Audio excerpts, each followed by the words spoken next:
एक बार एक व्यक्ति ने महान फिलोसोफर सुकरात से पूछा कि सफलता का रहस्य क्या है। What is the secret of success? सुकरात ने उस इंसान को कहा कि वह कल सुबह नदी के पास मिले, वहीं पर उसे अपने प्रश्न का जवाब मिलेगा। जब दूसरे दिन सुबह वह व्यक्ति नदी के पास मिला, सुकरात ने उसको नदी में उतरकर नदी गहराई की गहराई मापने के लिए कहा।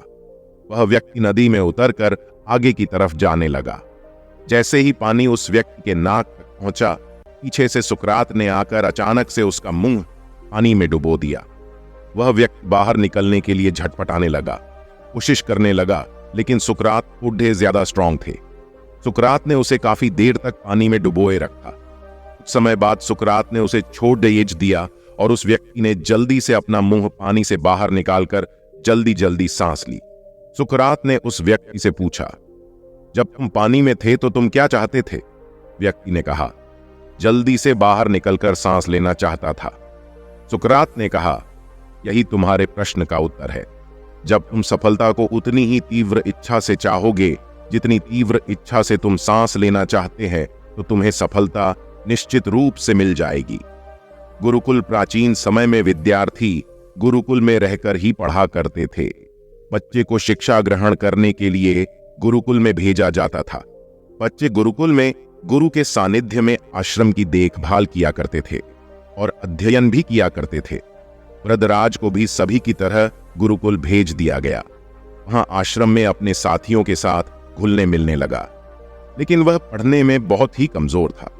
गुरुजी की कोई भी बात उसके बहुत कम समझ में आती थी। इस कारण सभी के बीच वह उपहास का कारण बनता है। उसके सारे साथी अगली कक्षा में चले गए, लेकिन वो आगे नहीं बढ़ पाया। गुरुजी ने भी आखिर हार मानकर उसे बोला, बेटा वृद्धराज, मैंने सारे प्रयास करके देख लिए हैं। यही उचित होगा कि तुम यहां अपना समय बर्बाद मत करो। अपने घर चले जाओ और घर वालों की काम में मदद करो। वृद्धराज ने भी सोचा कि शायद विद्या मेरी किस्मत में नहीं है, और भारी मन से गुरुकुल से घर के लिए निकल गया। दोपहर का समय था। रास्ते में उसे प्यास लगने लगी। इधर उधर देखने पर उसने पाया कि थोड़ी दूर पर ही कुछ महिलाएं कुएं से पानी भर रही थीं। वह कुएं के पास गया।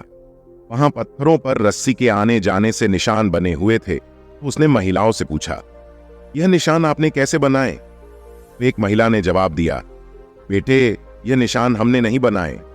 यह तो पानी खींचते समय कोमल रस्सी के बार बार आने जाने से ठोस पत्थर पर भी ऐसे निशान बन गए हैं।